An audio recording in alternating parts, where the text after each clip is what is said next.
आज इंशाल्लाह हमारा चैप्टर 3 एंड होगा। कल हमने रिपोर्ट लॉन्ग रिपोर्ट लास्ट यानी कि बाय कल आई मीन के लास्ट हमारी जो क्लास थी उसमें हमने को देखा था। आज हम शॉर्ट रिपोर्ट करने लगे। इसके ऊपर थोड़ा एक्स्ट्रा ध्यान हमने इसलिए देना है, दो रीजंस की वजह से। ए ऑब्वियसली ये बिजनेस कम्युनिकेशन का हिस्सा है, हमें पता होनी चाहिए जैसा कि हमें लॉन्ग रिपोर्ट का पता होना चाहिए। दूसरा ये कि ये आपके टेस्ट में आ सकती है लेटर की जगह, ईमेल की जगह। तो ये मेमो रिपोर्ट जो है वो हमारे टेस्ट में आ सकती है। का क्वेश्चन होगा हमारा लास्ट क्वेश्चन नंबर 14। तो इस वजह से भी हमने इसको थोड़ा ध्यान से देखना है। अच्छा, इसको मेमो रिपोर्ट भी कह सकते हैं, इसको शॉर्ट रिपोर्ट भी कह सकते हैं। दोनों नाम इसके सेम ही हैं। अब अगर हम पेपर की बात करते हैं तो ये बात जरा ध्यान में रखने वाली है कि अगर वो आपको पेपर में देते हैं कि उन्होंने बता दिया कि करिकुलम में हमने आपको मेमो रिपोर्ट की है, बताया ना उन्होंने, तभी आज हम करने लगे हैं।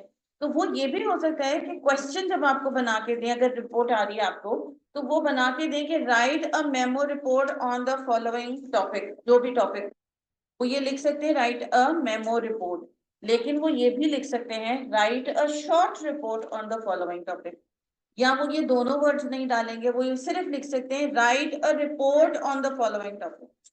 तो उनको ये पता है कि टीचर्स ने और इंस्टीट्यूशन ने बच्चों को बताया हुआ है कि हमने करिकुलम में मेमो रिपोर्ट दी है।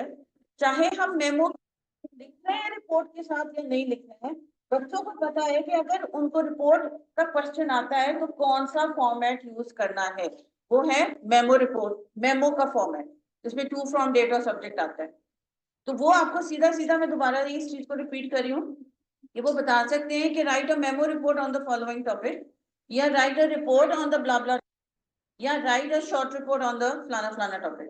तो तीनों का मकसद यही होगा कि आईकैप वाले मांग रहे हैं आपसे मेमो रिपोर्ट लिखने को कह रहे हैं, जिसमें आपने XYZ जो फॉर्मेट है वो फॉलो करना है, और सेक्शन है वो भी मेमो रिपोर्ट के हिसाब से ही आपने फॉलो करना है।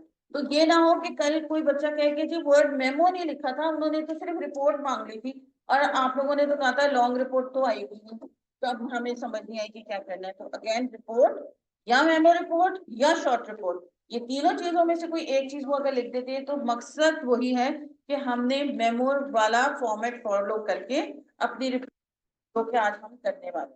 आई होप के क्लियर है ये point. Okay good. Online students आपको भी। अच्छा जी, इस रिपोर्ट का बेसिक फॉर्मेट क्या होने वाला है, जो कि हमारा मेमो रिपोर्ट का फॉर्मेट होगा। इसमें इंट्रोडक्शन आएगी। एक सेकेंड ख्याल है, पहले मैं आप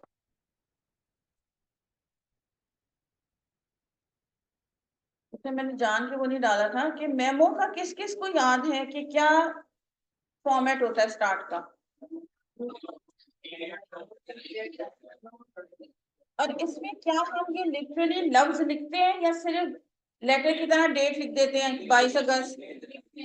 गुड है, ये माइंड में रखना है कि लेटर में लफ्ज नहीं लिखते डेट, लेटर में एड्रेस का लफ्ज नहीं लिखेंगे, मेमो में DATE लिखोगे।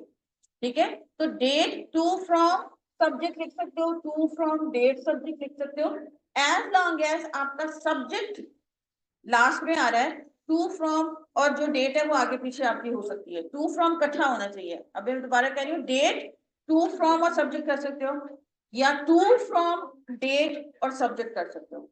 आपका साथ आना चाहिए, चाहे वो आप डेट के ऊपर लिख लो चाहे वो आप डेट के नीचे लिख लो। क्लियर है? ऐसा नहीं होगा date to, sorry from date और फिर टू। तो टू और फ्रॉम समझो कि ये ट्वेंट इनको हमने साथ रखना है, चाहे डेट से ऊपर चाहे डेट के नीचे। और सब्जेक्ट हमारा लास्ट होगा तो सब्जेक्ट हमारा लास्ट में ही आएगा, हम सब्जेक्ट को ऊपर नहीं लेके जा सकते। अगर आपको याद हो कि हमने मेमो में किया था कि CC ऑप्शनल होता है, कार्बन कॉपी, वो भी मैंने आपको रिक्वेस्ट की थी कि सब्जेक्ट के ऊपर ही रहेगा। अगर कार्बन कॉपी भी आ जाता है ऑप्शनल तो वो भी हम सब्जेक्ट के ऊपर ही लिखेंगे। Subject is going to be the last thing in format. Subject के नीचे हम ना डेट लिख सकते हैं, सब्जेक्ट के नीचे ना हम CC लिख सकते हैं, सब्जेक्ट हमारा आखिरी होना चाहिए। तो अगर आपकी रिपोर्ट में भी आपको मेमो की तरह आ जाता है कि जी ये रिपोर्ट आपके फलाने बंदे को लिखनी है या फलाने डिपार्टमेंट को लिखनी है, girls I was trying to ignore, तो उसमें पता है क्या होता है, ये जो एक माइंड में चीज आई होती है ना, जो मैं आप लोगों को उस दिन कह रही थी कि जब अपना लेटर या कोई भी पीस ऑफ राइटिंग लिखने बैठे हो तो उस वक्त रुक रुक कर अपनी करेक्शन नहीं करनी है, बाद में करनी है। रीजन क्या है, फ्लो टूट जाता है। तो सेम इज द केस, जब क्लास में कोई भी डिस्टर्बेंस किसी भी टाइम की होती है, वो फ्लो टूट जाता है, माइंड से पॉइंट निकल जाता है जहां बंदा आगे जा रहा था। I was talking about CC if I am not wrong. आपको रिपोर्ट के टॉपिक में आता है कि आपने ये रिपोर्ट फलाने बंदे को या फलाने डिपार्टमेंट को लिखनी है और साथ में फलाने डिपार्टमेंट को या फलाने बंदे को सीसी रखना है, तो फिर तो हम सीसी करेंगे मेमो की तरह। अगर सिर्फ कहा है कि आप सेंडर हो वो रिसीवर है, चाहे एक डिपार्टमेंट से दूसरे डिपार्टमेंट जा रही है रिपोर्ट, एक इंसान से दूसरे इंसान को जा रही है रिपोर्ट, और कोई सीसी का कोई हवाला, तो हम सीसी रिपोर्ट में भी नहीं डालेंगे। सीसी मेमो रिपोर्ट में भी ऑप्शनल ही रहेगी। क्लियर है? गुड हो गया। अच्छा, अब यहाँ ये वाली जो स्लाइड है मैंने स्टार्ट की है आपके बॉडी सेक्शन से, क्योंकि फॉर्मेट मेमो में हम कर चुके हैं, अभी ओरली हमने उसको दोबारा से रिवाइज भी कर लिया। तो अब जो बॉडी सेक्शन में आपको चीजें आनी हैं वो मैंने यहाँ मेंशन की। अगर इसकी पहले एक पिक्चर देखना चाह रहे हो तो वो भी मैं आपको दिखा देती हूँ ताकि आपको कुछ कुछ लेआउट समझ में आ जाए। फिर हम बैक वाली स्लाइड पर चलते हैं। ये टू है, अगर आई होप के विजिबल है। ये फ्रॉम है, फिर डेट है, फिर सब्जेक्ट है। इस सिचुएशन में हमारा कोई सीसी नहीं है तो हमने सीसी नहीं डाला। अगर तो हम सब्जेक्ट के ऊपर सीसी मेंशन करते कैपिटल लेटर में, कॉलर डालते और आगे उस डिपार्टमेंट या उस इंसान का नाम लिखते थे जिसको ये हमने रिपोर्ट साथ में भेजनी है। अब इसके अंदर आपने लेफ्ट पे देख रहे हो इंट्रोडक्शन का एक वर्ड लिखा हुआ है, आप कैपिटलाइज कर लो तो भी ओके है, और अगर सारे लेटर्स कैपिटलाइज नहीं भी करते हो, एज लॉन्ग एज ये इसको बोल्ड कर दो। अगर किसी वजह से वहां घबरा रहे हो और वो बोल्ड का बटन आपको नहीं मिल रहा या वो काम नहीं कर रहा तो फिर कैपिटलाइज कर देना। जरूरी नहीं होता कि हमने कैपिटलाइज करना, फर्क सिर्फ दिखाना है कि ये जो मेरा फॉन्ट है इससे मेरी ये जो हेडिंग है ये डिफरेंट है। आपको पता है कि हेडिंग्स हम जब भी अपने मैट्रिक और इंटर में भी डालते हैं तो हम ब्लू पेन मार्कर से आप लोग लिखते हो, फिर अंदर वो पैसेज लिखते हो। तो वही टेक्निक करनी है कि किसी भी तरीके हमारी ये हेडिंग्स जो प्रोमिनेंट हो जाए, चाहे मैं बोल्ड कर दूं चाहे मैं कैपिटलाइज कर दूं, तो इसमें कोई ऐसी ममानियत नहीं है कि अगर कैपिटलाइज ना किया तो मार्क्स कट जाएंगे। एज लॉन्ग एज हाईलाइटेड है that is going to be more than enough. Intro का आप एक पैराग्राफ लिखते हो, बिल्कुल लेटर, मेमो और सर्कुलर और ईमेल की तरह आपने अपने सब्जेक्ट लाइन को थोड़ा सा इलाबोरेट करना है कि मैं रीजन फॉर राइटिंग क्या है, मैं क्यों बना रहा हूँ ये रिपोर्ट, क्यों फलाने बंदे को या फलाने डिपार्टमेंट को, क्या रीजन है, ऐवी मेरा दिल कर रहा था या मुझे कोई काम कहा गया था या मैंने कोई चीज ऑब्जर्व की थी। रिपोर्ट में वही है, शॉर्ट रिपोर्ट में भी ऐसा ही है कि आपको कोई टास्क दिया भी जा सकता है कि जाओ रेकी करो और इसके ऊपर रिपोर्ट लिखी आओ, और आप शॉर्ट रिपोर्ट अपने ओन पे भी बना सकते हो। सेल्फ ऑब्जर्वेशन भी आपकी हो सकती है क्योंकि ये मेमो रिपोर्ट है, इंटरनल कम्युनिकेशन के लिए यूज होती है। शॉर्ट रिपोर्ट्स और मेमो रिपोर्ट्स इंटरनल कम्युनिकेशन के लिए होती हैं कि आप बहुत ही किसी अच्छे किस्म के एम्प्लॉय हो और आप कोई चीज ऑब्जर्व कर रहे हो, हम आपकी ऑर्गेनाइजेशन में बहुत सारे लोग ऑर्गेनाइजेशन को ओन करते हैं कि वो अपना समझते हैं उसको, कि जी कोई भी अच्छी बुरी बात हो तो हमारी ऑर्गेनाइजेशन का नाम खराब ना हो, अच्छी बात हो तो हमारी ऑर्गेनाइजेशन का नाम अच्छा होना चाहिए। तो ऐसा सेल्फ ऑब्जर्वेशन में भी आप कोई रिपोर्ट बना सकते हो कि जी मैंने ये देखा अकाउंट्स डिपार्टमेंट में कोई गड़बड़ हो रही है, सर मैं तो कुछ कर नहीं सकता, तो मैंने ये नोटिस किया था तो आई थॉट कि मैं आपके नॉलेज में ये चीज ले आऊं, और कह रहा मैंने थोड़ी सी ऑब्जर्वेशन और थोड़ी सी सर्वे भी किया है।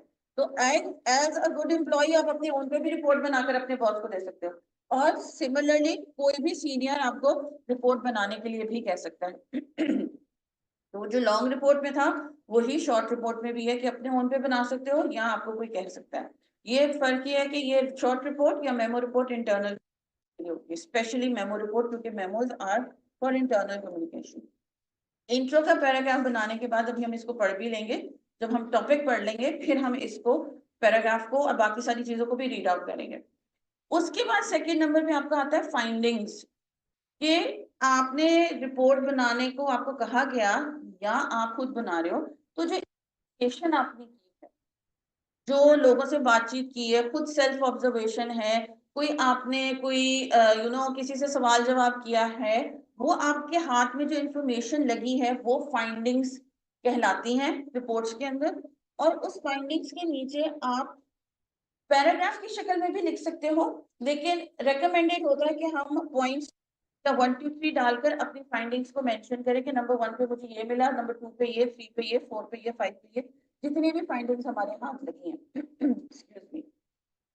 तो फाइंडिंग्स मैं दोबारा बनाती हूँ, वो इंफॉर्मेशन समझो ये पूरी रिपोर्ट का, या जो भी 4 दिन, 3 दिन, 2 घंटे, 1 हफ्ता जो भी हमने काम किया है स्पेसिफिकली इस टॉपिक के ऊपर, इस सिचुएशन के ऊपर, वो उसका क्रक्स है, वो उसका निचोड़ है। आप समझे जो फाइंडिंग्स आपके हाथ में लगी हैं, आपकी वो 2 घंटे की मेहनत भी हो सकती है अगर बहुत ही थोड़ी देर का काम था, और आपका कोई हफ्ते भर का भी काम हो सकता है, या 5 दिन का भी कोई काम हो सकता है जो आपने मेहनत की है, सवाल जवाब जो है वो देखे हैं, लोगों की ऑब्जर्वेशन ये की है, किसी का टाइम नोट किया है वगैरह वगैरह। तो ये जो सारी मेहनत आपने उन चंद घंटों में या चंद दिनों में की है, उसका ये आप समझो कि फ्रूट है आपके हाथ में। इस वक्त ये इन्फॉर्मेशन आपके हाथ लगी। इधर भी लॉन्ग रिपोर्ट की तरह आपने बाइसनेस नहीं दिखानी है, आपने फेवरेटिज्म नहीं दिखानी है।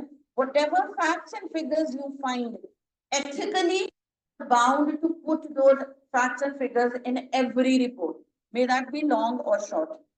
आपके ऊपर समझो कि एक इखलाकी फर्ज होता है कि जो भी इंफॉर्मेशन हमारे हाथ लगी है वो हमने डालनी ही डालनी है, चाहे वो मेरे जात के खिलाफ जा रही है, चाहे वो उस इंसान के जात के खिलाफ जा रही है, चाहे वो हमारे वर्क एथिक्स के खिलाफ जा रही है, बिजनेस के खिलाफ जा रही है। मुझे ये इन्फॉर्मेशन मिली, मैंने डाल देनी है, आगे बॉस की मर्जी वो उसके ऊपर क्या काम करते हैं, मैंने अपना इखलाकी फर्ज पूरा करना है कि मैंने इसमें हेरा फेरी नहीं करनी है, चाहे वो लॉन्ग रिपोर्ट है चाहे वो शॉर्ट रिपोर्ट है। A, you are answerable to creator, B you are answerable to yourself. और कल को आपके ऊपर भी इंक्वायरी हो सकती है कि जी आपको ये काम सौंपा गया था, आपने तो ये XYZ बात हमें बताई भी नहीं थी, और पता चली कि ये XYZ बात उन दिनों में हो चुकी भी थी, तो आप क्या आंखें बंद करके रिपोर्ट बना रहे थे? किसी को बचाने के चक्कर में वो मसले में नहीं डालना, ये भी एक रीजन है कि आपने फैक्ट्स एंड फिगर्स सामने रखने हैं। फाइंडिंग्स में whatever you find we are going to put again, 5 6 8 10 15 चीजें आपको मिल सकती है, जैसे मैंने लॉन्ग रिपोर्ट में भी बताया था। हमने फिल्टर कर लेनी है हमारी सिचुएशन के हिसाब से, हमारे टॉपिक के हिसाब से, 15 20 चीजों में से कौन सी ऐसी चीजें हैं जो बिल्कुल रेलेवेंट हैं, जिससे कोई ना कोई देगा हमारे इस टॉपिक को, इस सिचुएशन को, वो हमने डालनी है। 20 25 इंफॉर्मेशन मिली है तो हमने 20 25 नहीं उठा के डालनी, लेकिन जिस वक्त हम इंफॉर्मेशन ले रहे हैं उस वक्त हमने फिल्टराइजेशन नहीं करनी। लेने दो, जो जो बातें हमें आ रही है, कोई ऑब्जर्वेशन मुझे बाद में पता चला मेरी ऑब्जर्वेशन इस सिचुएशन के हिसाब से ठीक ही नहीं थी, मैंने इस बंदे को तो देखना ही नहीं था कि ये क्या कर रहा है या नहीं कर रहा, मेरा तो उस बंदे से लेना देना था, वो फिल्टर कर लें। अच्छा जी, नंबर 3 के ऊपर ये ऑप्शनल है, एनालिसिस। इसको मैं बाद में डिस्कस करती हूँ, मैं आपको कंपल्सरी मैंडेटरी चीजें वो मैं बता देती हूँ। इंट्रोडक्शन आपने लाजमी लिखना है, फाइंडिंग्स आपने लाजमी लिखनी है, क्योंकि आपने इंट्रोडक्शन में बताना है कि मैं ये क्यों लिख रहा हूँ, रिपोर्ट लाजमी है। फाइंडिंग्स किया क्या रिपोर्ट के बारे में, वो अगला बंदा कहेगा अच्छा बता तो दिया, रिपोर्ट लिख रहे हो, तो आगे आप कहोगे ये फाइंडिंग्स है, ये भी लाजमी हिस्सा है।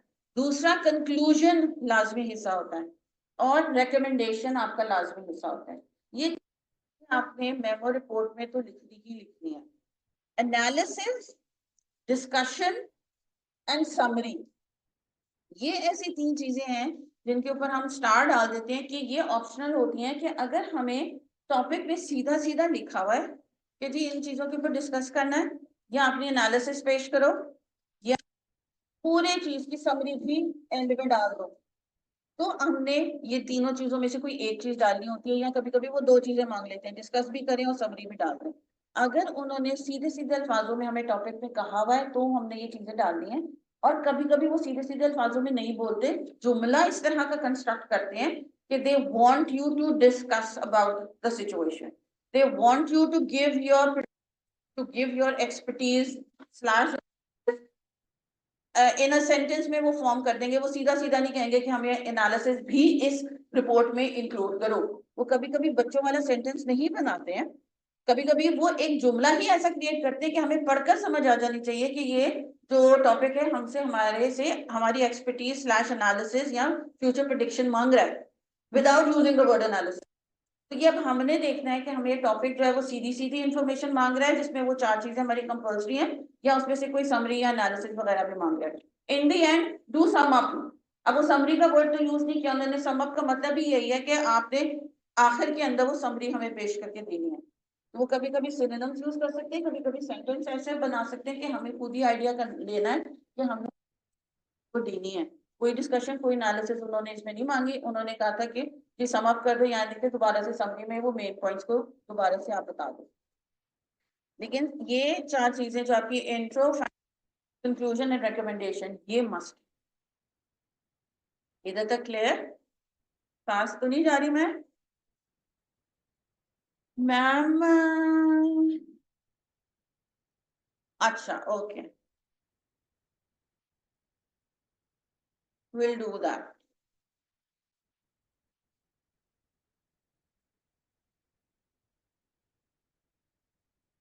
अच्छा, अभी हम यहीं रहते हैं। अब आप ये देख रहे हो कि 2 में मिस्टर सुहेल लिखा है। 2 का मतलब क्या होगा? जिसको जिसको भेज रहे हैं, गुड है। अब यहाँ आप मिस्टर सुहेल को भेज रहे हो, कॉमा लगाकर आप उनकी डेजिग्नेशन मेंशन कर सकते हो, आप ब्रैकेट के अंदर उनकी डेजिग्नेशन मेंशन कर सकते हो, दोनों चीजें ठीक है। कॉमा लगा दो और बता दो कि ये सोहेल साहब जो है वो कौन सी पोजीशन पे काम करते हैं, या उनकी पोजीशन ब्रैकेट में लिख दो। Same is the case from, या कामरान साहब की तरफ से जा रही है, कॉमा लगाकर उनकी डेजिग्नेशन बता दो, या ब्रैकेट के अंदर उनकी डेजिग्नेशन मेंशन कर दो, चलेगा। ठीक है। और अगर सिंपल इंसान का नाम है, यहाँ लिखा हुआ है to for example marketing department, और फ्रॉम किससे जा रही है?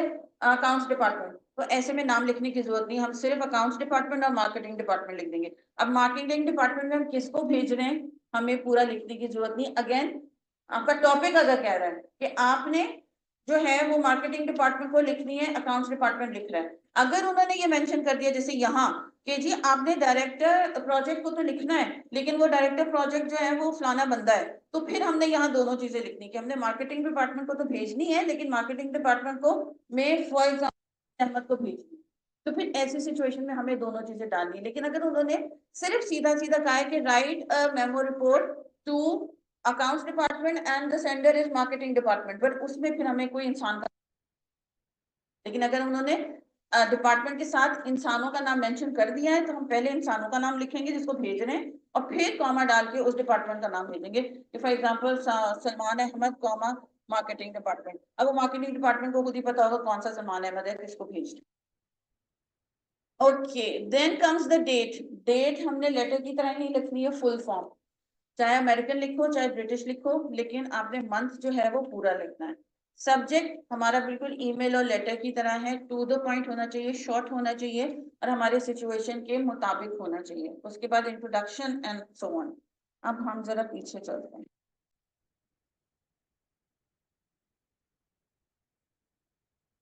Okay, I need you guys to read this to yourselves. Intro क्या है? रिमाइंडर है, ये से तो हमने लेटर और ईमेल में और मेमो में और सर्कुलर में किया हुआ है। पर्पस ऑफ राइटिंग, सबसे बड़ी बात हमने इंट्रोडक्शन में मेंशन करना है कि हम ये क्यों लिख रहे हैं। अपने फलाने बंदे ने हमें कहा था लिखने को फलानी चीज के ऊपर, फलाने बंदे ने कहा था रिपोर्ट बना लो, किस चीज के ऊपर, तो वो भी बतानी है आपने इंट्रो के अंदर कि किस चीज के ऊपर, किस सिचुएशन के ऊपर या किस टॉपिक पे आप जो हो वो रिपोर्ट बनाने लगे हो। पर्पस ऑफ राइटिंग बताना है, and may include how one collected the data for the report. ऐसी सिचुएशन आप बता भी देते हो कि आपने अपने डेटा को कलेक्ट किस तरह किया था, सेल्फ ऑब्जर्वेशन थी सिर्फ, कि through self observation I am writing और सबमिटिंग दिस रिपोर्ट ऑन फलाना टॉपिक, या आपने जो है वो किसी और तरीके से अपना डेटा कलेक्ट किया है। और ये जरूरी नहीं होता, यहाँ वर्ड लिखा हुआ है में, हो भी सकता है कि आप डाल दो और हो भी सकता है आप ना डालो। अगर नंबर ऑफ वर्ड स्पेशली आपके पेपर में ज्यादा पड़ रहे हैं, तो आप सिर्फ इंट्रोड्यूस कराओ, अपना रीजन बताओगे कि मैं ये रिपोर्ट आपको किसने कहा था और कौन से टॉपिक पे बनाई थी, बस that is it. Number of words हम ज्यादा एक्सीड नहीं कर सकते इंट्रो के अंदर, क्योंकि इंट्रो हमारा मेन हिस्सा होने के साथ साथ इतना मेन हिस्सा नहीं है कि हम नंबर ऑफ वर्ड उधर ढेर सारे डाल दें और फिर फाइंडिंग्स में, कंक्लूजन और रिकमेंडेशन में हमारे पास बहुत ज्यादा वर्ड्स ना बचे डालने के लिए। तो फाइंडिंग्स हमारा मेन पॉइंट है, तो उसमें वर्ड्स अच्छे खासे रहने चाहिए, 150 से हम एक्सीड कर नहीं सकते। Information collected after the investigation. अच्छा, ये जब मैंने ये ब्रैकेट में इसलिए लिखा है आर्म्स और कप्स को माइंड में रखना है, कि मैंने कहा अभी आपको बताया था ना कि फिल्टर करने हैं आपने, तो वो माइंड में रखना है कि कोई चीज जो मैंने सोचा था, प्लान बनाया था, जैसे माइंड के अंदर उस वक्त पेपर वाले दिन भी अगर मैंने ये 3 पॉइंट्स बना लिए थे कि मैंने इसके ऊपर लिखना था, तो क्या मैंने उन्हीं के ऊपर लिखा है? कोई लिखते लिखते कोई चीज मैंने एक्स्ट्रा तो नहीं लिख दी है, या कोई चीज गलत तो नहीं लिख दी है जो मुझे रिमूव करनी है? तो ये आर्म्स और कप्स को माइंड में रखकर आपने अपनी फाइंडिंग्स को लिखना है कि कोई चीज, कोई पॉइंट ऐसा जो मैंने सोचा था कि मैंने 4 पॉइंट्स लिखने हैं, यहाँ तो फाइंडिंग्स में मैंने सिर्फ 3 लिखे, चौथा क्या था? इसका मतलब है कोई, या मैंने तो एक्सक्यूज मी 4 का प्लान बनाया था, मैंने ये 5वां क्यों लिख दिया? इसका मतलब है मुझे शायद ये पॉइंट रिमूव करना है। अब इन 5 में से कौन सा वाला रिमूव करना है? पहला, दूसरा, तीसरा के चौथा? रैंडमली 5वां नहीं रिमूव कर सकते हो आप, जस्ट बिकॉज कि 5th नंबर पे है। देखना पड़ेगा सीक्वेंस वाइज कि रिप्लेस करना है कि मैंने डिलीट करना है, तो वो आर्म्स और कप्स को माइंड में रखकर आपने ये चीज करनी है जब फिल्टर कर रहे हो। It can be written in points और पैराग्राफ फॉर्म, लेकिन रेकमेंडेड होता है कि फाइंडिंग्स को और रिकमेंडेशंस को हम बुलेट पॉइंट्स या 1 2 3 या ABCD करके लिखें, थोड़ा सा प्रोमिनेंट। ये दोनों चीजें हमारी काइंड ऑफ मेन है, लेकिन आप उसको पैराग्राफ की शक्ल में भी लिख सकते हो, एज लॉन्ग एज आप आइडियाज को कंफ्यूज नहीं कर रहे हो। एक फाइंडिंग्स को दूसरी फाइंडिंग के साथ कंफ्यूज नहीं कर रहे हो तो पैराग्राफ लिख लो। लग रहा है कि मैं खुद ही कंफ्यूज हो रहा हूँ, तो फिर 1 finding, 2nd finding, 3rd finding और 4th फाइंडिंग कर लो, ताकि खुद भी क्लियर हो और सामने वाला भी क्लैरिटी के साथ समझ जाए। उनको दोबारा बुलाइए जिसके लिए आपने रिपोर्ट बनाई है कि भाई ये चीज मुझे समझ नहीं आई है, एंड सर्कल करके और ये जरा बता दो। कोशिश हमारी होनी चाहिए कि पहली दफा में ही हम क्लैरिटी के साथ, कंसाइज तरीके से, कंप्लीट तरीके से अपना मैसेज सामने वाले तक पहुंचा देंगे। ये तीनों सीज थे, 1 ऑफ 7 सीज में से। फिर आपका कंक्लूजन है, briefly restate the information in the finding section. Report का कंक्लूजन ना थोड़ा सा डिफरेंट होता है आर्टिकल या उससे ऐसे राइटिंग से, कि हमने सिर्फ कंक्लूजन लिखना होता है अपनी फाइंडिंग्स का। कंक्लूजन का मतलब ये होता है कि मेन पॉइंट्स को रीराइट या रीस्टेट करना है, जैसे यहाँ लिखा हुआ है बहुत ब्रीफली। अगर आपने कोई 4 पॉइंट्स फाइंड डाले हैं, उनमें से आपने चारों पॉइंट्स को एक एक दो दो सेंटेंसेस में डिस्क्राइब किया होगा या एलाबोरेट किया होगा, तो वो सारे सेंटेंसेस डालने की जरूरत नहीं कंक्लूजन के अंदर, वरना वो तो फाइंडिंग्स ही हो जाएगी। कंक्लूजन में आपने उनके की पॉइंट्स को सिर्फ रीस्टेट या रीराइट कर देना, सिर्फ फाइंडिंग्स के की पॉइंट्स। आगे पीछे के जो जुमले बनाकर आप उनको एक्सप्लेन कर रहे हो, आपने कंक्लूजन में नहीं डालनी, सिर्फ मेन पॉइंट्स डालने हैं। इसको भी हम अगली वाली रिपोर्ट में चेक भी करते हैं। This can also be written in bullet point और paragraph, वो आपकी मर्जी है। रिकमेंडेशन आपने देनी होती है, जैसे कि मैंने लॉन्ग रिपोर्ट में भी कहा था कि अनबाइस्ड आपकी सजेशंस होनी चाहिए कि मैं ये पसंद है तो इसलिए ये कर लेते हैं। ऐसा नहीं कि आप उस सिचुएशन सिनेरियो को मद्देनजर रखते हुए आपकी क्या एक्सपर्टीज है उस हिसाब से आपने सजेशन देनी है, not just because you don't like that department, उसकी गलती ज्यादा है, या वो बंदा मुझे पसंद नहीं है, या वो बंदा तो मुझे लगता है तो शायद अभी नया है तो ये गलतियां करेगा ही, तो उसी ने की होगी। तो आपने अपने जजमेंटल नहीं होना है, या क्या पता है फलाने बंदे से ज्यादा बेहतर उसकी स्किल्स हो, तो क्योंकि वो नया है तो आप उसको जज कर रहे हो, तो वो चीज नहीं होनी चाहिए। उस हिसाब से आप कि उसको हटा दें या उसको लगा देना होता है। आपने सिचुएशन क्या देखी है और उस हिसाब से आपने जो है वो काइंड ऑफ, आप समझो कि ये जज वाली चीज होती है कि आपने इस तरह का फैसला आप सुना रहे हो कि सारी चीजों को माइंड में रखते हुए आपने फिर प्रपोज कोई रिकमेंडेशन, दैट कुड बी 2 और 3। रिकमेंडेशंस में, फाइंडिंग्स में कोई कैद नहीं है कि आपने 2 ही देने हैं या 4 ही देने हैं। ये डिपेंड करेगा असली लाइफ की, अगर मैं बात करूं तो हमारी सिचुएशन पे डिपेंड करेगा, और अगर मैं पेपर की बात करूं तो हमारे नंबर ऑफ वर्ड्स पे डिपेंड करेगा। अगर आपको लग रहा है कि भाई इंट्रो भी मैंने 2 पॉइंट लिखा है लेकिन नंबर ऑफ वर्ड्स मेरे कम हो रहे हैं, तो फाइंडिंग्स एक बढ़ा दो। अगर फाइंडिंग उस वक्त माइंड में नहीं आ रही है तो कोई रिकमेंडेशन बढ़ा दो। तो इस चीज को हम रिकमेंडेशन और फाइंडिंग्स के अंदर अपने नंबर ऑफ वर्ड्स को पूरा कर सकते हैं। हम कंक्लूजन में नहीं कर सकते, क्योंकि अगर हमने कोई चीज फाइंडिंग्स में डाली ही नहीं है तो वो हम कंक्लूजन में ऐड ही नहीं कर सकते। तो इसलिए कंक्लूजन को हम नंबर ऑफ वर्ड्स नहीं बढ़ा सकते जब तक कि हम फाइंडिंग्स के कंक्लूजन नंबर ऑफ वर्ड्स नहीं बढ़ाएंगे। समझ आ रही है बात? क्योंकि कंक्लूजन में वो चीज नहीं डलती जो ऊपर मेंशन ना हो। तो अगर हमने 3 फाइंडिंग्स की हैं और हम फाइंडिंग्स में बढ़ाने के बजाय नंबर ऑफ वर्ड्स कंक्लूजन में बढ़ा दें कि मैंने तो ये भी चीज कही थी, तो वो जब ऊपर कही नहीं तो वो कंक्लूजन में डल नहीं सकती। तो या तो दोनों काम करो, जाओ और फाइंडिंग में भी चौथा पॉइंट बनाओ और उसको कंक्लूजन में ऐड कर दो, तो आपके नंबर ऑफ वर्ड्स पूरे हो सकते हैं। वरना इसमें भी अगर कमी लग रही है तो फिर रिकमेंडेशन आप एक बढ़ा सकते हो। आप ना इंट्रो में गैर जरूरी इंफॉर्मेशन दे सकते हो, ना ही आप कंक्लूजन में गैर जरूरी इंफॉर्मेशन दे सकते हो। आप फाइंडिंग्स और रिकमेंडेशन ऐसी दो चीजें हैं यहाँ हमारे पास कि जिनमें नंबर ऑफ वर्ड्स आप बढ़ा सकते हो। कम चल रहे हैं तो चलो इंट्रो में बढ़ा दिया, गलत हो जाएगा। इंट्रो में आपने टू द पॉइंट ही रहना है, ब्रीफली ही आपने डिस्क्राइब करना है कि आपने क्यों ये रिपोर्ट लिखी है। सारी इंफो या एक्स्ट्रा इंफो अगर हम इंट्रो में दे देंगे तो फिर इंट्रोडक्शन का जो मकसद है वो फॉत हो जाएगा। तो नंबर ऑफ वर्ड्स अगर कम पड़ रहे हैं तो फाइंडिंग्स या रिकमेंडेशन में आप बढ़ाओगे, और कंक्लूजन में तब बढ़ाओगे जब आपने फाइंडिंग्स में बढ़ा दिया होगा। क्लियर?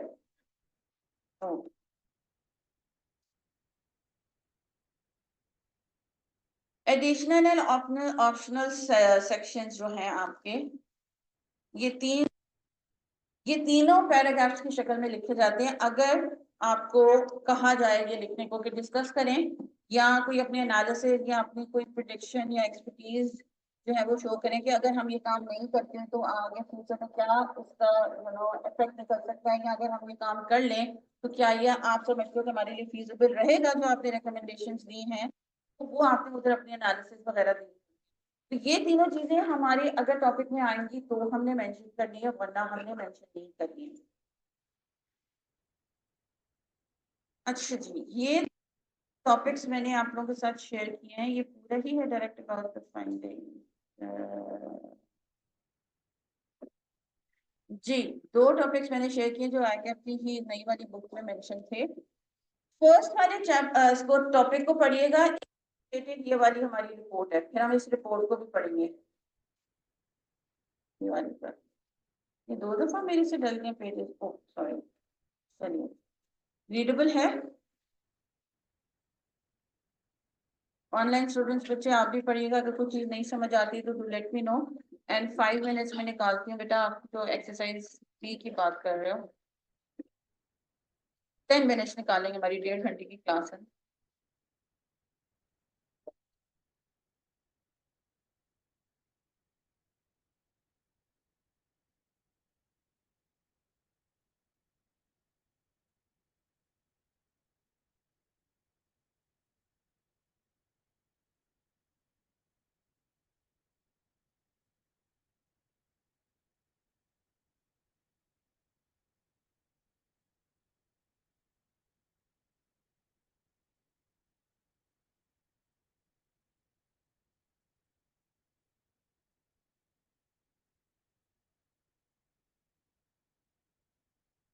एक से पढ़कर समझ नहीं आए, बाय ऑल मीन 2 दफा पढ़ लें। ये माइंड में रख के जाइएगा कि आपको अगर इतना बड़ा टॉपिक आ जाता है, नीचे वाला देख रहे हो सिर्फ 2.5 लाइनों का है, 3.5 लाइनों का, तो छोटा भी हो सकता है। अगर बड़ा है वो समझ नहीं आ रहा तो हमें 2 दफा भी पढ़ना पड़ेगा। तो वो टाइम डिस्ट्रीब्यूशन हमने इसी तरह करनी है कि एक दफा पढ़ने से अगर कंफ्यूजन हो रही है तो 2 दफा पढ़ना लाजमी है, वरना अगर चीज ही या टॉपिक ही समझ नहीं आएगा तो फिर हम उस पे लिखेंगे क्या चीज।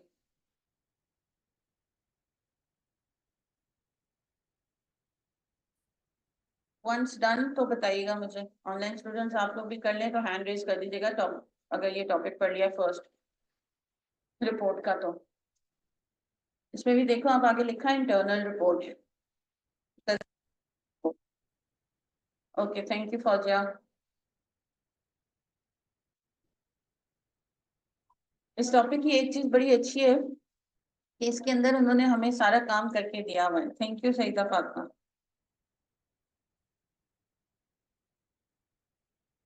हमें फेक आइडिएशन करने की जरूरत नहीं है, every information is provided in, that is the reason this topic is longer than the second report.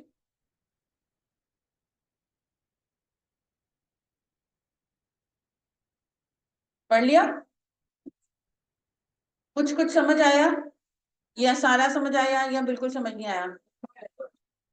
Okay, Kamran Khan. अच्छा, तो किस चीज के बारे में है ये? कौन एक दो बच्चा बताएंगे?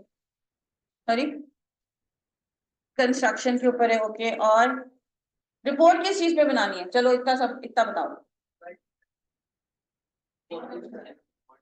क्वालिटी स्टैंडर्ड के ऊपर रिपोर्ट बननी है। और एक कोई इंजीनियर है, वो गए थे साइट के ऊपर, उन्होंने देखा कि ओके ये मेरे यहाँ है इधर, तो ये एक्सवाइजी चीजें जो है वो ठीक नहीं है, तो उसके ऊपर आपने अपनी जो है वो ऑब्जर्वेशन देखी है। अब यहाँ देखो कि उन्होंने हमें आइडियाज जो हमने बनाने हैं, यानी कि जो फाइंडिंग्स, समझो कि अगर हम इंजीनियर हैं, हम कंस्ट्रक्शन साइट के ऊपर, तो हमें जो चीजें नजर आई हैं वो उन्होंने हमें बने बनाई दे दी हैं। वो कौन सी चीजें हैं जो उन्होंने हमें दे दी हैं कि इस बंदे ने, कामरान ने, एज एन इंजीनियर वो चीज ऑब्जर्व की है? कौन से ऐसे पॉइंट्स हैं जो हम फाइंडिंग्स में डाल सकते हैं? एक तो ratio of the mixing construction, जो भी आपका सीमेंट और वो सैंड वगैरह का होता है, एंड सेकेंड नॉन बैंड, और आपकी जो वर्कर्स का सुपरवाइज कर रहा है उसकी तरफ से नेग्लिजेंस हो रही है कि सेफ्टी मेजर्स जो है वो इंसान नहीं ले रहा सही तरीके से फॉर द वर्कर्स। गुड। तो इसमें समझो तीनों की तीनों फाइंडिंग्स उन्होंने हमें दे दी हैं। अब हमने क्या करना है, इन पॉइंट्स को वहां जाके फाइंडिंग्स में एक 1 2 3 करके वहां हमने लिख देना है। जो भी यहाँ वर्ड्स की कमी पेशी है वो उधर हमने पूरी कर देनी है। बात उन्होंने हमें क्या करनी है, किसको देना है, who is going to be the sender, who is going to be the receiver, what is the situation. अब ये मुझे बताओ, ये बंदा खुद लिख रहा है रिपोर्ट, कामरान साहब जो इंजीनियर हैं, या इनके बॉस ने इनको कहा है कि रिपोर्ट लिखो? खुद लिख रहा है। तो ऐसी ये भी नहीं एक्सक्यूज मी, इंट्रोडक्शन में कह सकते हैं कि जी बॉस आपने मुझे कहा था रिपोर्ट बनाने को, तो वो मैं बनाकर आपको सबमिट कर रहा हूँ। That person, this person is reporting और writing the report on his own. तो इंट्रो हमारा उस तरह बनेगा कि मैं खुद ही ये सबमिट कर रहा हूँ कि आई वेंट टू द फलाना वो, और मैंने ये ऑब्जर्व किया था, तो I am writing a report on that, या I have made a report और मैं आपको सबमिट कर रहा हूँ। और डेट्स वगैरह भी उन्होंने हमें मेंशन की भी हैं। On behalf of Kamran right a short report. अब देखो यहाँ उन्होंने वर्ड लिखा है शॉर्ट रिपोर्ट, इधर मेमो रिपोर्ट नहीं लिखा और ना ही खाली रिपोर्ट लिखा है। तो शॉर्ट रिपोर्ट का मतलब है कि हमें पता होना चाहिए एज ए स्टूडेंट कि हमने मेमो वाला फॉर्मेट फॉलो करना है, और कौन सी चीजें जो हमारी कंपल्सरी है वो हमने हेडिंग्स के तौर पर डालनी ही है। कहीं मेंशन नहीं करेंगे right the intro, right the, वो पता होगा उनको कि आप, हम स्टूडेंट्स पढ़ के समझ के आ रहे हैं। और बता दिए कि किसको लिखनी है, और सिचुएशन के हिसाब से साइट के ऊपर देखिए, उसके बारे में आपने एक रिपोर्ट मेंशन करनी है। अच्छा, moving on to the actual report. अच्छा एक सेकेंड, वो रिपोर्ट का मैंने क्यों डाल दिया?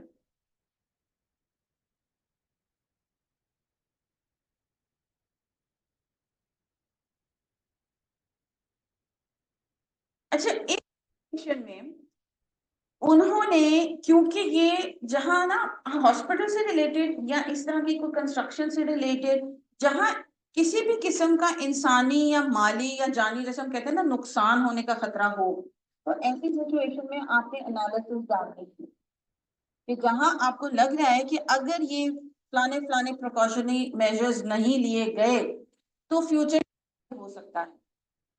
फॉर एग्जाम्पल, अगर हमारी नेग्लिजेंस रही तो हमारे वर्कर्स, खुदा न खास्ता, का किसी का हाथ, किसी का सर, किसी का पैर को गड़बड़ हो सकती है। अगर हमारा ये रेशो इसी तरह की 300 हाउसेस की कंस्ट्रक्शन है ना ये, अगर तो हम ये 300 घरों के अंदर इसी तरह का रेशो इस्तेमाल करते रहते हैं, घटिया माल इस्तेमाल करते रहते हैं, sorry to use that word, तो आगे जाके हमारे क्लाइंट्स को, कस्टमर्स को प्रॉब्लम हो सकती है, खुदा न खास्ता घर गिर सकते हैं। तो ऐसी सिचुएशन में जहां जानी या माली नुकसान आपका टॉपिक में हो रहा हो, तो उधर आपने एनालिसिस डालनी है। कीप दैट इन माइंड, ठीक है? आप अपना ये बता रहे हो कि अगर हमने ये नहीं किया तो इसके क्या प्रिकॉशंस या रेस्पिरेशन हो सकते हैं, नताइज क्या निकल सकते हैं, नेगेटिव या अच्छे। ओके, अब इसको जरा पढ़िएगा। टू फ्रॉम डेट और सब्जेक्ट हमने पढ़ लिया था, इंट्रो से पढ़ना शुरू करेंगे।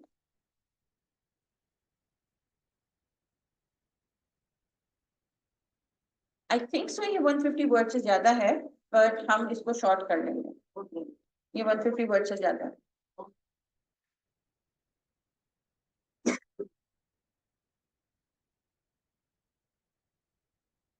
लेकिन again I don't blame them कि उनको आपको समझाना भी है कि ये किस तरह की रिपोर्ट बनानी है, तो इस वजह से नंबर ऑफ कम करवा सकते हैं बच्चों के।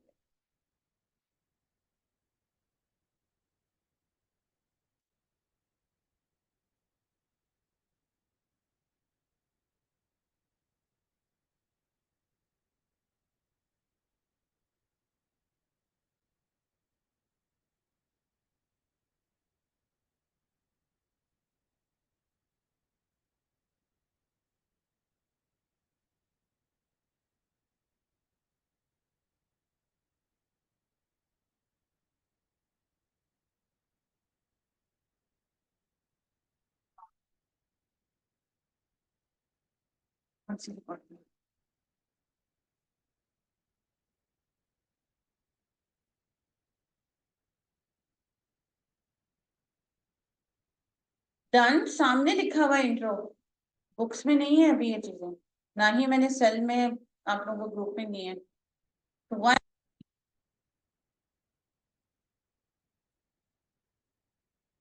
Intro done. फाइंडिंग्स में आए कि क्या उन्होंने देखा है, रॉन्ग मिक्सिंग रेशो।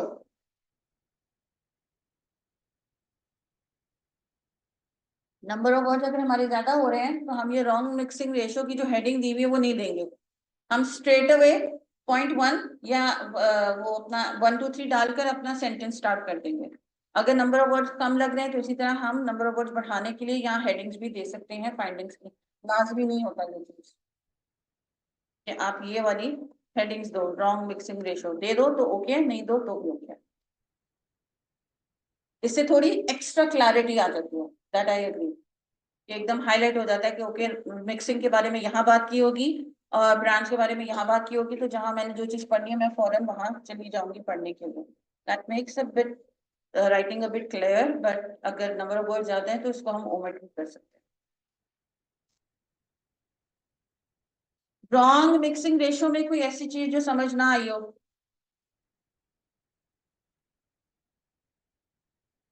या उन्होंने मेंशन नहीं किया कि हमने क्या रेशो बताया हुआ था वर्कर्स को, उन्होंने सिर्फ ये बताया कि जो प्री डिसाइडेड था हमारा रेशो, उसके मुताबिक जो है वो वर्कर्स जो है वो रेशो सही नहीं कंस्ट्रक्शन में यूज कर रहे हैं। मजीद एक्स्ट्रा डिटेल डालने की जरूरत नहीं, वो हमें पहले का ही पता है, इंजीनियर को भी पता है, कंपनी को भी पता है कि हमने क्या डिसाइड किया हुआ था कि क्या हमारा रेशो रहेगा। तो हवाला दे रहे हैं कि जो हमने था हमारा जो प्लान रेशो, उसके मुताबिक उन्होंने जो है वो मटेरियल यूज नहीं कर रहे हैं, वो फॉलो नहीं कर रहे हैं, and keeping with the instructions as mention in the project specifications या प्रोजेक्ट डीलिंग या प्रोजेक्ट डॉक्यूमेंट, कुछ भी आप यहाँ मेंशन कर सकते हो। Use of non approved brands, ताकि वो सिर्फ नॉन अप्रूव कर रहे थे, वो 50-50 कर रहे थे। अगर 100 सिंक्स जो है वो XYZ कंपनी के लगाने थे तो उसमें से वो शायद 60 XYZ कंपनी के लगा रहे, अच्छे वाले 40 कहीं और से सस्ते लेके लगा रहे। ये हो जाता है इस तरह की गड़बड़ हमारी हर जगह ही, नॉट हमारे। कोई ऐसी चीज जो सेकंड फाइंडिंग्स में समझ नहीं आ रही हो?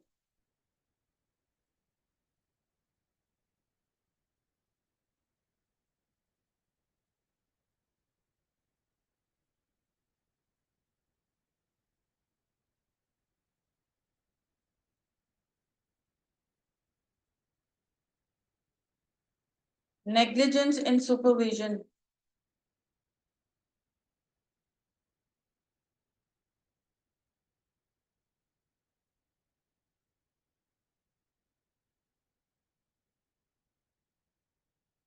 नंबर ऑफ वर्ड्स अगर हमारे ज्यादा हो रहे हैं, जो नेग्लिजेंस इन सुपरविजन है इसका फर्स्ट डाल भी सकते हैं,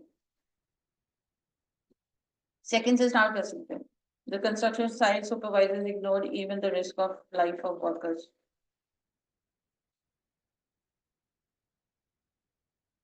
अब वो अपनी एनालिसिस दे रहे हैं कि अगर ये चीजें सही ना हुई तो एज एन एक्सपर्ट इंजीनियर को रखा ही इस वजह से ही जाता है कि ये चीजें उन्होंने देखभाल करनी होती है, क्वालिटी वगैरह के, जो हमने डिसाइड किया था कि ये दीवार इतनी ऊंची होनी है या इतनी लंबी होनी है या इतनी थिक होनी है, या ये जो जमीन इतने मीटर की बनेगी या सेंटीमीटर की नॉर्दर, तो वो चीजें फॉलो हो रही है कि नहीं हो रही है, जो आर्किटेक्ट ने डिजाइन करके दिया था। तो वो इंजीनियर जो है वो अपनी नॉलेज और सिविल इंजीनियरिंग के हिसाब से, जो उसकी नॉलेज होती है, एक्सपर्टीज होती है, उस हिसाब से उसको देखना होता है कि ये चीजें सही जा रही है कि नहीं जा रही है। जी, एनालिसिस क्या दे रहे हैं वो?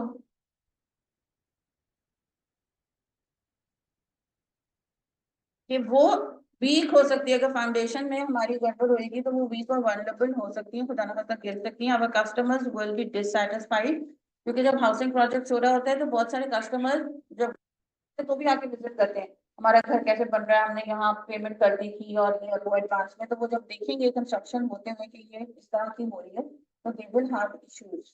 वो तो खुदा ना खास्ता सेफ्टी की बात तो बाद में आएगी। तो जब वो खरीद रहे हैं और अभी वो अपनी साइट को विजिट कर रहे हैं, अपने घर को विजिट कर रहे हैं, तो ही डिससेटिस्फाइड होंगे कस्टमर्स कि हमें कहा गया था कि ए ग्रेड की चीजें लगानी है, भी दोनों की लग रही, क्या पता अंदर आप लोगों ने सी ग्रेड की भी लगाई हुई हो। तो अल्टीमेटली फिर उस कंपनी का नाम खराब हो सकता है। Additionally, any accident caused by safety failures can seal the project and may even risk the life of people. यानी कि अगर मैं लाहौर की बात करूं तो एलडीए वाले उस प्रोजेक्ट को ही बंद करा सकते हैं। ये वो अगर तो खुदा तरह का होता है कि वर्कर्स ही की लाइफ खुदा न खास्ता अगर हो जाती है हैम्पर कि अभी रहने वालों की नहीं भी हुई है तो वो आपका प्रोजेक्ट ही सील हो सकता है, फिर कितनी मुश्किलों का और फाइनेंशियल आपको प्रॉब्लम का सामना करना पड़ेगा। तो ऐसी सिचुएशन में आपकी एनालिसिस बनती है 1-2 लाइंस की। कंक्लूजन पे आते हैं।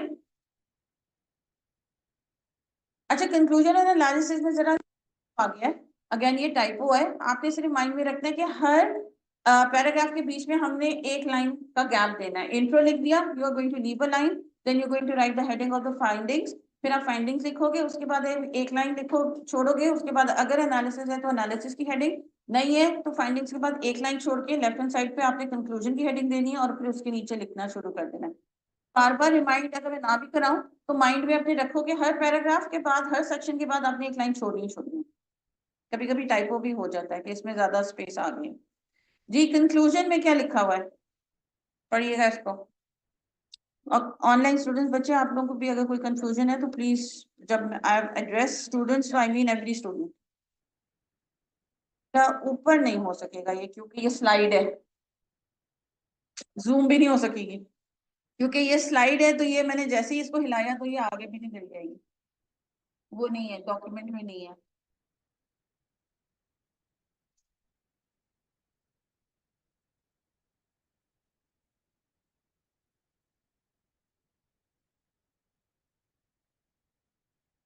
कंपनी स्टैंडर्ड की उन्होंने बात की है कंक्लूजन के अंदर, गुडविल खराब होने की उन्होंने बात की है, और कस्टमर्स हमारे डिससेटिस्फाइड हो सकते हैं उसकी उन्होंने बात की है कि वो जो है वो नेग्लिजेंस दिखा रहे हैं। अब रिकमेंडेशन के ऊपर आते हैं। The following measures are needed to address the problems confronted. ये जो पूरी लाइन आपकी रिकमेंडेशन के बाद लिखी है, अगर नंबर ऑफ वर्ड्स हमारे ज्यादा हो रहे हैं इस लाइन को हम उड़ा देंगे। स्ट्रेट अवे रिकमेंडेशन की हेडिंग लिखी और बुलेट पॉइंट्स के अंदर अपनी रिकमेंडेशंस लिख दें। नंबर ऑफ वर्ड्स कम लग रहे हैं तो सेम लाइन आप रिकमेंडेशन के नीचे भी लिख सकते हो, और एक लाइन इवन आप फाइंडिंग्स के नीचे भी लिख सकते हो। ये फाइंडिंग वर्ड डालने के से पहले अगर नंबर ऑफ वर्ड्स कम हो रहे हैं, ये तो following are the findings that I found, यहाँ दैट वाज हाइलाइटेड, एक सेंटेंस बना दिया उसके नीचे ये 1 2 3 लिख दो। वाइस वर्सा है कि अगर नंबर ऑफ वर्ड्स ज्यादा हो रहे हैं ऑलरेडी तो इसके बाद रिकमेंडेशन का वर्ड तो लिखना लाजमी है, उसको हम उड़ा नहीं सकते। ये सेंटेंस हम गाइड कर सकते हैं क्योंकि हम स्ट्रेट अवे रिकमेंडेशन के बाद अपनी बुलेट पॉइंट्स में रिकमेंडेशन लिख सकते हैं। तो नंबर ऑफ वर्ड्स को कम ज्यादा वहां करना थोड़ा सा हमारे, that we are going to practise here also, कि अगर आप किसी टॉपिक पे आपको रिपोर्ट लिखी जा रही है, आपके पास फाइंडिंग बहुत ज्यादा आ रही है, आपके नंबर ऑफ वर्ड्स कम हो रहे हैं, तो आपने किस तरह कम करना है। नंबर ऑफ वर्ड्स आपके ज्यादा हो रहे हैं तो आपने उनको किस तरह कम करना है, कम है तो किस तरह ज्यादा करना है, वो प्रैक्टिस हम इधर भी करेंगे। पॉइंट सिर्फ मैं बता रही थी माइंड में कि कहाँ अननेसेसरी सेंटेंस आपको लग रहा है वो आप वहां से हटा सकते हो, क्योंकि ये रिकमेंडेशन की हेडिंग दे दी है, that is more than enough. Recommend क्या किया उन्होंने, सुपरवाइजर को फॉलो करनी चाहिए जो सेफ्टी स्टैंडर्ड्स हैं या ऑपरेशन प्रोसीजर्स हैं। कोई सुपरवाइजरी टीम या स्टाफ वो कह रहे हैं कि हायर करना चाहिए कि जो उधर काम के ऊपर नजर रखे कि रेशो वगैरह जो खराब हो रहे हैं, ऑल दैट। फिक्सचर्स वगैरह को हमने माइंड में रखना है कि रिप्लेस करना है उनको इमीडिएटली, जो लग भी चुके हैं। ऐसे में नुकसान भी हो सकता है। अब ये बंदा कह के जी अगर मैंने ये रिकमेंडेशन दी कि अब जो फिक्सचर्स लग गए हैं वो दीवारों में से निकालो और दोबारा नए लगाओ, तो बॉस ने तो मुझे डांटना है, तो मैं ये नहीं डालता। लेकिन अगर if you are sincere to your job, if you are sincere to the customers, if you are sincere to the company even, तो आप ये सजेस्ट करोगे कि सर मुझे ये लग रहा है कि ये हमें निकाल कर सही वाली फिटिंग्स डाल देनी चाहिए, लेकिन आगे जाके हमें मसला होगा कल को। और आपको भी क्वेश्चन कर सकते हो कि जब तुम बनाने गए थे तो तुमने उसका क्यों नहीं बनाया, मुझे बताते तो सही, मैं बजट एक्स्ट्रा कर देता, कंपनी से कह देते हम अपने नए, आपने ये बात हाईलाइट ही नहीं की तो हमने ये लगाई ही नहीं। तो गलती उस इंसान की होगी जिसने रिपोर्ट नहीं किया, सफर कंपनी भी करेगी और सफर जो है वो कस्टमर्स भी करेंगे।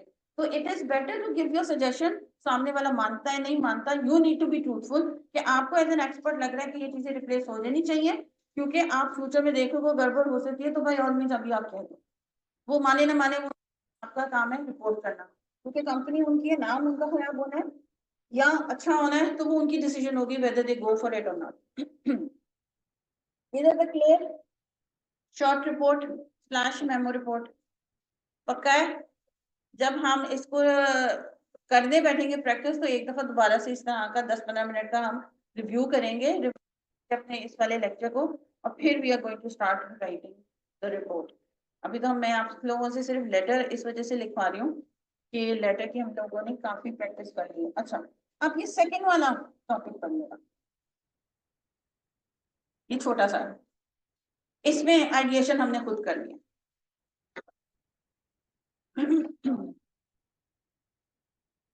इस आप लोग पर्सनली रिलेट कर सकते, स्टूडेंट्स के का एक पॉइंट है इसमें।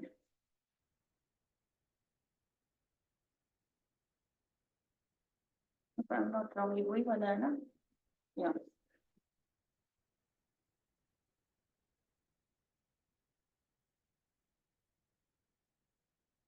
what are the two complaints person has received?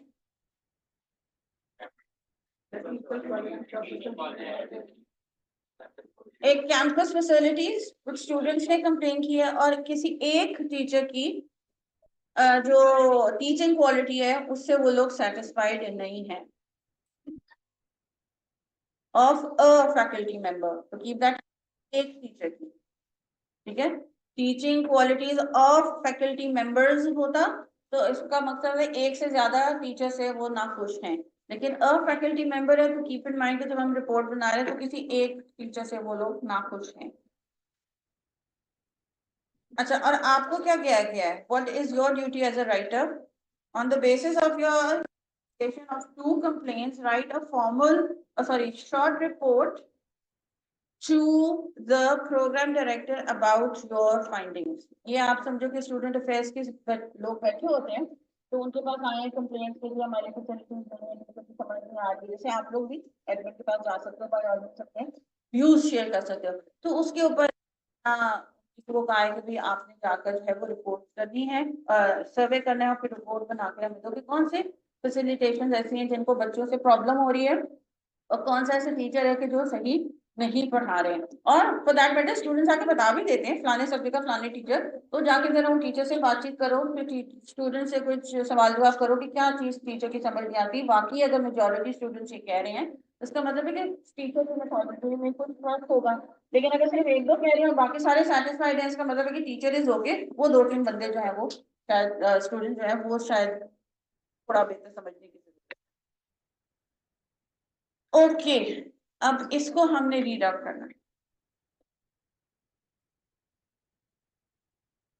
Programme director को लिखी जा रही है, प्रोग्राम कोऑर्डिनेटर जो है वो लिख रहे हैं, डेट आपकी जो भी मेंशन हमने की है, सब्जेक्ट है, फिर इंट्रोडक्शन है। लिख लो कि इंट्रोडक्शन कैपिटल में नहीं है, इधर सिर्फ हाईलाइटेड है कि वो हमें लफ्ज अलग से लिखा हुआ नजर आ रहा है, तो capitalisation is not necessary as long as वो थोड़ा सा हाईलाइटेड हो। इधर भी इंट्रो हमारा पैराग्राफ की शक्ल में, kindly read out the intro. Subject line हमारी बच्चे थोड़ी सी लंबी इस वजह से because we are catering to things, इस वजह से वो उधर तक 5 मिनट्स क्यों भाई, तो अभी यही डिसाइड नहीं हुआ कि हमारी 10:15 है कि 10:30। जो वो मिला है उसमें तो 10:30 लिखा हुआ है नहीं, हाँ आप तो कहोगे मैं सभी छोड़ दें, हाँ। अच्छा, हमारे जमाने में ऐसे होते थे कि हम टीचरों की जान नहीं छोड़ते कि 5-10 मिनट और पढ़ा देखो बैठी ब्रेक, एनी हाउ। जी, इंट्रो में क्या है,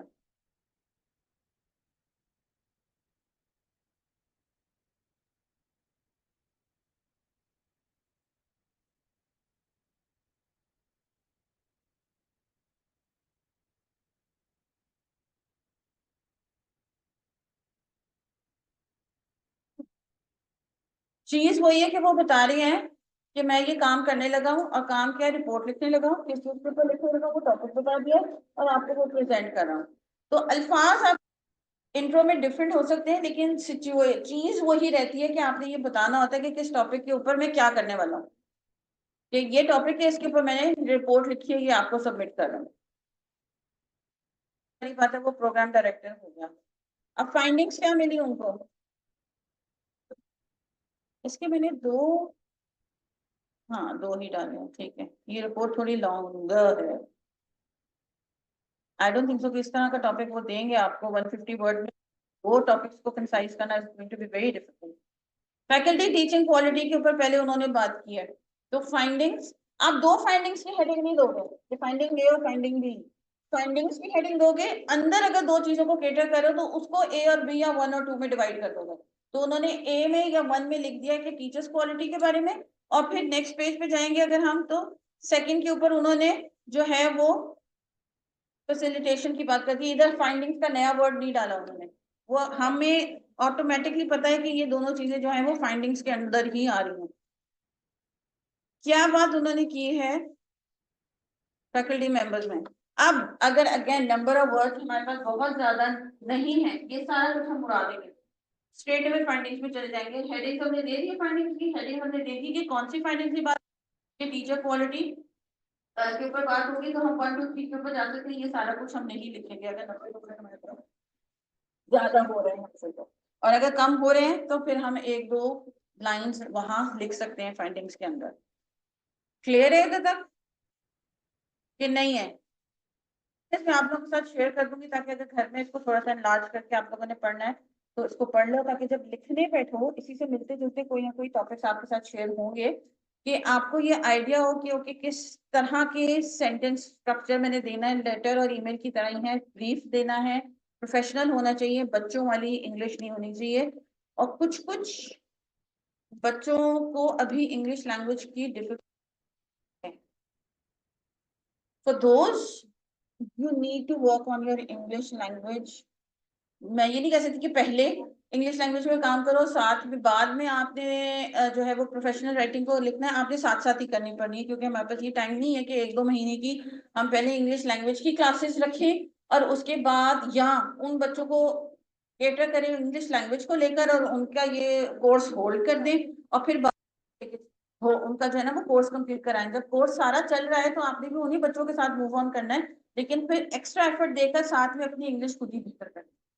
अब वो राइटिंग से आएगी, ज्यादा से ज्यादा अंग्रेजी से आएगी, और प्रोफेशनल इंग्लिश सुनने से आएगी, गाने शाने नहीं, क्योंकि अगेन गानों में स्लैंग और ये और वो, तो थोड़ी, क्योंकि हमने अपनी इस वक्त अगर मैं बात करूँ ना पेपर की, तो पेपर के लिए हमने अपनी प्रोफेशनल राइटिंग को बेहतर करना है। तो जितने प्रोफेशनल माइंड में प्रोफेशनल कॉन्सेप्ट और सेंटेंसेस और एक्सप्रेशन स्टोर होंगे, तो प्रोफेशनल राइटिंग के लिए हमारे पास से इंफॉर्मेशन निकल सकेगी। पेपर के बाद वैसे ओवरऑल जनरलाइज अपनी अंग्रेजी बेहतर करनी है तो कुछ भी सुन लो, नॉट अगेन स्लैंग के अंग्रेजी गाने, मगर किसी भी टॉपिक पे फिर अंग्रेजी सुन लेना, क्योंकि हमने एक जनरलाइज अंग्रेजी बेहतर करनी है। इधर क्योंकि स्पेसिफाई होकर अपनी बिजनेस राइटिंग को बेहतर करना है, तो मैं ये रेकमेंड करूंगी कि ज्यादा से ज्यादा बिजनेस रिलेटेड कोई भी चीजें आप लोग सुनो, ताकि वो एक्सप्रेशन वो फॉर्मल होना और सेंटेंस स्ट्रक्चर ब्रीफ होना, बात इतनी लंबी थी लेकिन इतनी सी अल्फाजों में उस बंदे ने बता दी, वो चीजें क्लियर हो कॉन्सेप्ट में।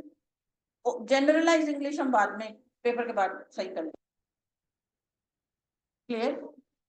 मेहनत करनी पड़ेगी बच्चे अंग्रेजी के अंदर, क्योंकि अगर गड़बड़ हुई अंग्रेजी में, बहुत सारे बच्चे इंग्लिश की वजह से रह जाते हैं, उनके कॉन्सेप्ट बहुत अच्छे होंगे, मैं सेटिस्फाइड होती हूँ, वो काम करके मुझे एक्स्ट्रा भी दे रहे होते हैं, लेकिन वो ना चाहते हुए भी इंग्लिश लैंग्वेज अगर अप टू द मार्क नहीं है या अप टू द पार नहीं है, तो फिर वहां आपके मार्क्स एक समझो 8 9 10 क्लास की इंग्लिश नहीं चाहिए उनको, उनको एक प्रोफेशनल इंग्लिश चाहिए, तो वो नहीं मिलेगी चाहे हमने टॉपिक पे लिखा हुआ हो, तो उसके काफी सारे मार्क्स कट जाते हैं। सो इस वजह से इसको इम्पोर्टेंस दो, अंग्रेजी को समझने में और लिखने में एफर्ट डाले कि ओके मैंने सिर्फ लिख दिया है फॉर द सेक ऑफ लिख दिया, नहीं मैंने सही लिखा है और सही इंग्लिश और वर्ड्स यूज।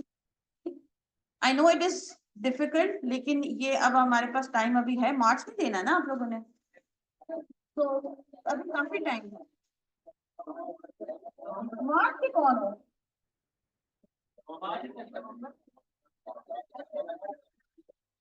मार्च का कौन से अभी नया बैच तो नहीं लगा मार्च वाला?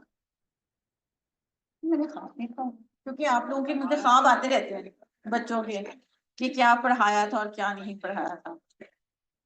तो जनवरी अटेम्प्ट कौन है? ओके, और बाकी सारे नवंबर अटेम्प्ट हो?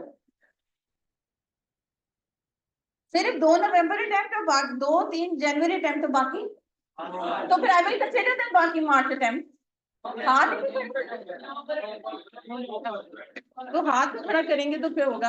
अच्छा इरफान बेटा, 10:15 के 10:30? 10:15, चलो वी हैव 10 मिनट। हाँ जी, इन 10 मिनट्स में हम एक बच्ची ने रिक्वेस्ट की थी फॉर चैप्टर नंबर 3 की exercises. Kindly open up your books, chapter number 3 exercises open करें। मैं यहाँ बुक ओपन करती हूँ। आपने क्या पूछना था बेटा, मुझे जरा बताइएगा भी। मैं बुक ओपन करने लगी हूँ। फौजिया ने शायद पूछा था, if I'm not wrong।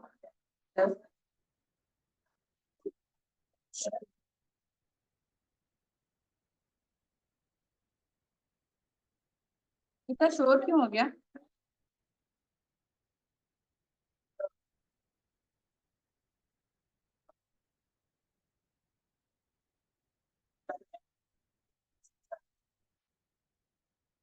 Sorry,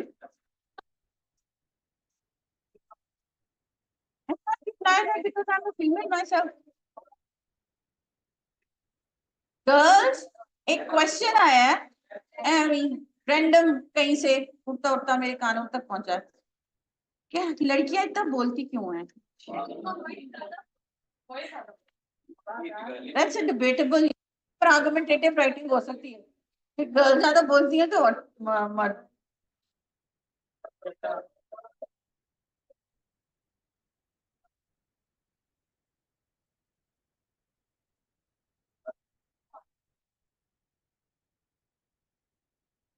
जैसे आई एग्री विद बॉयज कि गर्ल्स ज्यादा बोलती है,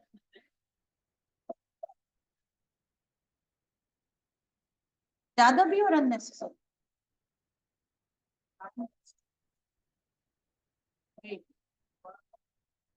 मर्दों में ये कम आदत है, नॉट सेइंग कि मर्दों में नहीं होगी, मेल्स में है ये आदत। I have seen, I have come across such main, लेकिन उनमें कम है। अगर मैं अपना पर्सनल एक्सपीरियंस बताऊं, मजाक के अलावा औरतें हम ज्यादा में बातें शातें करना शुरू करती हैं। अच्छा जी, ऑनलाइन स्टूडेंट बेटा आपने रिक्वेस्ट की थी, मुझे उनकी आवाज भी नहीं आएगी, उसके व्हाट्सएप। हाँ जी बच्चे, आपने क्या बेटा पूछना था? चैप्टर नंबर 3 का आपने एक्सरसाइज की थी। 3 and 12 में थोड़ी कंफ्यूजन है। MCQ 3 and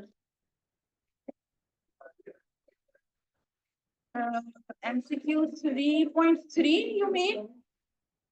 The most important component to consider while writing a business report is।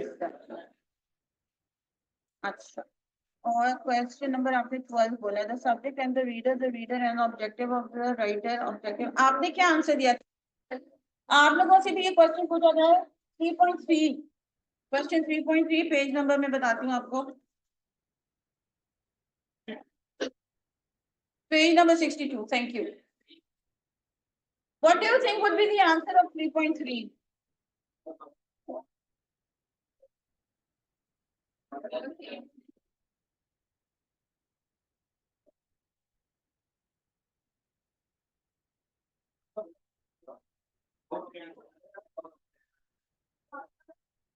आपने क्या आंसर दिया था बेटा? ऑनलाइन स्टूडेंट मेरे से किसने सवाल किया था? फौजिया ने। हाँ फौजिया, आपने 3 का क्या जवाब दिया था?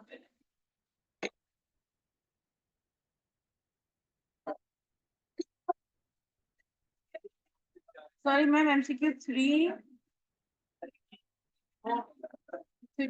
4 and 12। ओके, 3 नहीं, 4 and 12। अच्छा, ये I am sorry, Urdu Roman वाली ना। Okay, 3.4 boys and girls. Why boys? Ladies first, वो हमें चाहिए होता है। But when it comes to like write something or give the answer, पे boys पहले क्यों?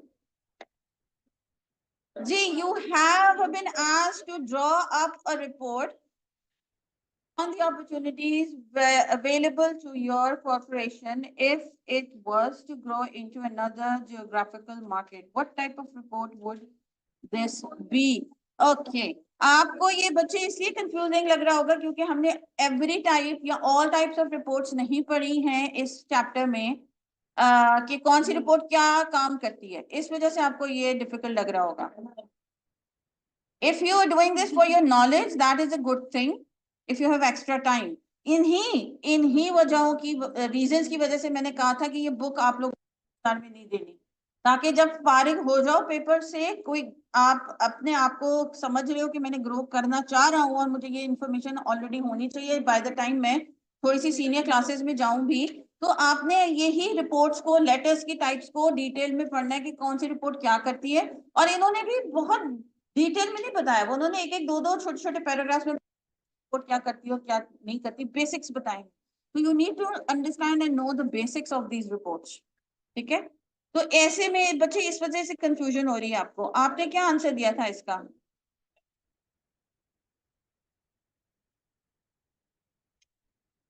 opportunities available to your corporation if it was to grow into. कि आप अभी प्रिडिक्शन टाइप चीज दे रहे हो ना? सॉरी, 3.3 का क्या होएगा?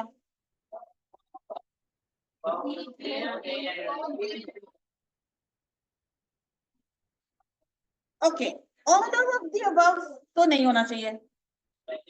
ऑल ऑफ द अबव का मतलब है कि बोथ ए एंड बी भी उसमें शामिल है, फिर सी और डी नहीं, वो कंफ्यूजन हो जाएगी. तो all of the above does not make sense. The most important consider when writing a business report is, इतना थोड़ा थोड़ा आइडिया हो गया होगा कि क्या चीज होनी चाहिए. Subject and the reader, objective and the author, या objective. A and B में क्या आ रहा है आपका? Subject and the reader, objective and the author.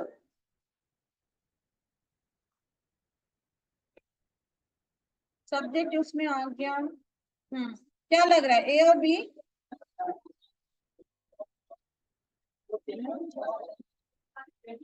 If I were you guys तो मैं भी ए और बी को ही ऑप्ट करती, क्योंकि सी में, मगर अगर डीप देखा जाए तो ऑब्जेक्टिव भी आपके माइंड में एक, समझो ऑब्जेक्टिव जो है एक अम्ब्रेला टर्म है. अगर डीपली देखो उस ऑब्जेक्टिव में, उस प्लान के अंदर ऑब्जेक्टिव क्या है आपका, कि सामने वाले तक ये जो इंफॉर्मेशन मैं प्रोवाइड कर रहा हूँ ये सही तरीके से पहुंच जाए.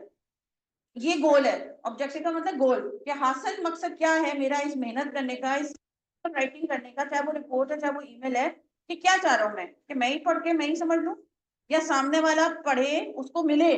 सबसे बड़ी बात है उसको मिले, वो पढ़े, वो समझे, और अगर मैंने कोई तो उसके ऊपर काम करे, या अगर मैंने सिर्फ इंफॉर्मेशन शेयर की है तो वो उसको इंफॉर्मेशन मिले भी, वो समझे भी, तो वो मेरा कोर ऑब्जेक्टिव होगा. तो उस ऑब्जेक्टिव के अंदर तो सामने वाला आ गया, पीआरसीएम आ नहीं गई, पर्पस भी आ गया आपका ऑब्जेक्टिव में, आपका रिसीवर भी आ गया, आपकी जो आउटलाइनिंग थी वो भी आ गई, कि मेरा कोर ऑब्जेक्टिव क्या है. अगर आप उसको अम्ब्रेला टर्म में लेते हो तो ऑब्जेक्टिव के अंदर आपकी सारी चीजें आ गई हैं. मेरा ऑब्जेक्टिव ये नहीं है कि मैंने लिखना है और भेजना है, जान छुड़ानी है. अगर तो वो ऑब्जेक्टिव है तो फिर तो ये सी नहीं हो सकता हमारा आंसर. और अगर हमारा एक अच्छा इंसान की तरह ऑब्जेक्टिव है कि मेरी ये सारी चीजें उसके अंदर आनी चाहिए, कि मैं लिखूं भी, उसको पहुंचे भी, उसको समझ भी आए, भी ना हो, 7 C's को मैंने माइंड में भी रखा हुआ हो, ये सारा कुछ, तो फिर आपका जो है वो सी ऑब्जेक्ट आंसर होगा. पीछे देख के बताओ मुझे क्या है. D E. ओके ठीक है, फिर आपका तो ए और बी होएगा. ऑब्जेक्टिव आपका लिखा हुआ है, गुड है. खाली ऑब्जेक्टिव फिर आपका नहीं हो सकता, क्योंकि अगर ऊपर ऑब्जेक्टिव लिखा वो मैंने लिखा नहीं था. गुड हो गया. अब आप आओ 7 के ऊपर. लेकिन सॉरी 12 पर, लेकिन अगेन हैविंग सेड दैट, अगर मैं स्टूडेंट होती तो मैं फिर भी सी को ही ऑप्ट करती, ब्रॉडर टर्म को मैं ऑप्ट करती, हो जाता। मगर मेरी अपनी अंडरस्टैंडिंग के हिसाब से क्योंकि अगर ब्रॉडर टर्म में देखो ऑब्जेक्टिव में सारे लोग ही आ जाएंगे, रिसीवर भी, सेंडर भी, पर्पस भी। तो कभी कभी होता है ना, गट फीलिंग आपकी कुछ कह रही होती है, गलत भी हो सकता है। 12 वाला बोला था बेटा आपने, खोल दिया? हाँ जी 12। The top-down approach to write a report, downward, sorry. Reader knows what you are writing, constructing information in a way that is summarizes key points, starting with the key data idea and explaining it subsequently, starting with explanation and then make a unique conclusion. Top-down approach का मतलब क्या होगा? ऊपर से नीचे, आप ऊपर से नीचे जा रहे हो, तो यहाँ पे सीक्वेंस पूछने की जरूरत कर रहे हैं कि सीक्वेंस आपका क्या होना चाहिए कोई भी रिपोर्ट राइटिंग में।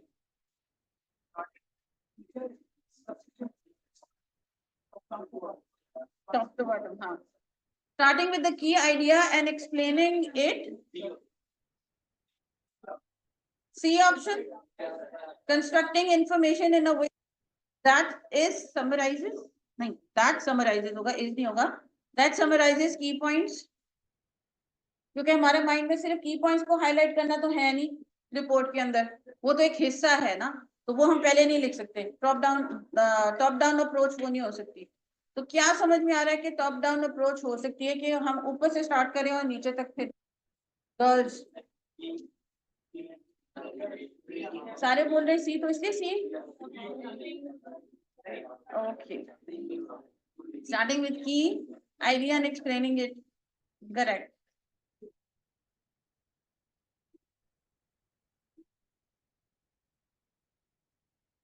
Starting and explain with, don't start with explanation, you start with your introduction. तो ये चीज नहीं हो सकती है। ओके, 10:15 हो गए हैं, मेरी दूसरी क्लास में क्लास है, तो we will take a leave now. इंशाल्लाह कल मिलते हैं। कल फॉर्मली चैप्टर नंबर 4 स्टार्ट करेंगे, वो वाले पॉइंट्स या टॉपिक्स जो मैंने आप लोगों को स्टार्ट में कहा था, जो हमने क्लास, बाकी सिनोनिम्स, एंटोनिम्स और इडियम्स तो आई होप कि आप लोग कर रहे होंगे। एक second, if I say that the class is over, it means yes, the class is over, but be seated. I will add that jumla next time. Please remain seated. जो हम जहाज में बोलते हैं ना कि जहाज का इंजन बंद हो गया, दरवाजा तो खुल दो। जाते जाते कभी ना कोई टीचर्स इंस्ट्रक्शंस भी दे सकते हैं कल को काम के लिए, या हम कल क्या करेंगे, थोड़ा सा माइंड मेकअप करने के लिए, तो आप लोग भाग जाते हो फौरन ही।